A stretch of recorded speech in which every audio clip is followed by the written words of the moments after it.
लखन सिया रामचंद्र संकय हरिओ।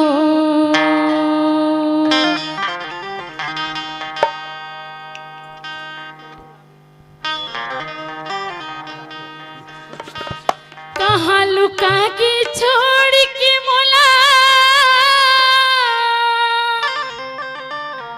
बन बन मैं भटक थोरा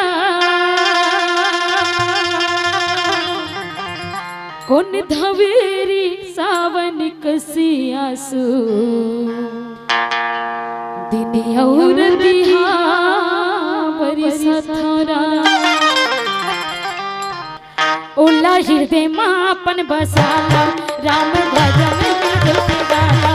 ओला हृदय मापन बसाला राम भजन में दिल गाला। एक मीठे बोलिए कर गाने ला प्रभु के अमृत वाणी ला। प्रभु के अमृत वाणी ला। सुन ला राम की अमर कहानी ला। प्रभु के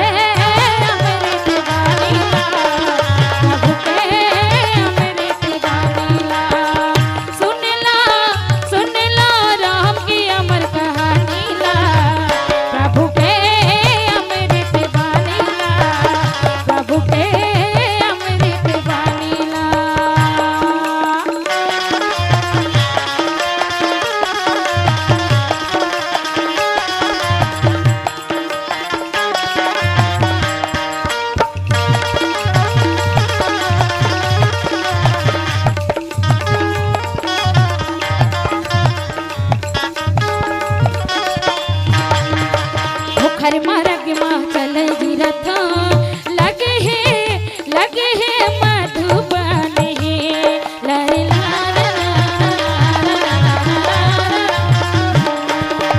ओखर मार्ग माँ चले गिरथ लगे है मधुबन है दुखिया के दुख हरैया वहा दुनिया माँ होते जय जय है त्रेता युग के वो हाय भैया वही समय की राज चलैया।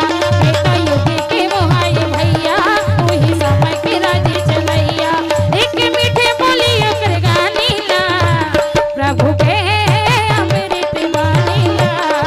प्रभु के अमृत वाणी ला। सुन ला राम की अमर कहानी ला। प्रभु के अमृत वाणी ला। प्रभु के अमृत वाणी ला।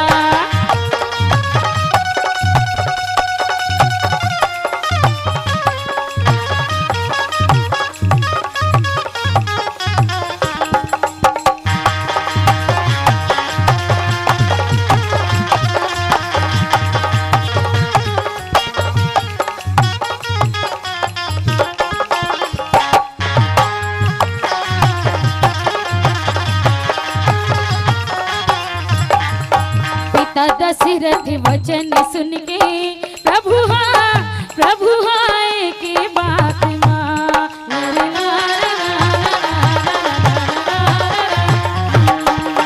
पिता दशरथ वचन सुन के प्रभु हाय के बात माँ। 14 बरस वनवास काटे छोड़ के राज पाटला। एक दूसर ला पन्ने माना समझो छोटे बड़े ला जानो। एक दूसर ला पन्ने माना समझो छोटे बड़े ला जानो। ऐसे कहे हमें रामदानी हा प्रभु के अमृत वाणी ला। प्रभु के अमृत वाणी ला। सुन ला राम की अमर कहानी ला। प्रभु के अमृत वाणी ला। प्रभु के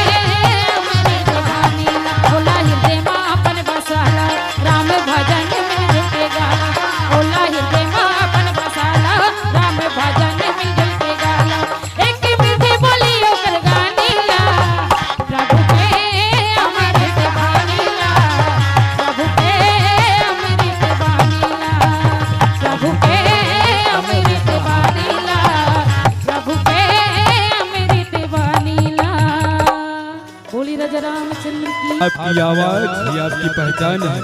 जी हाँ, यदि आप अपनी आवाज को एक नया आयाम देना चाहते हैं तो चले आइए डिजिटल रिकॉर्डिंग की ओर।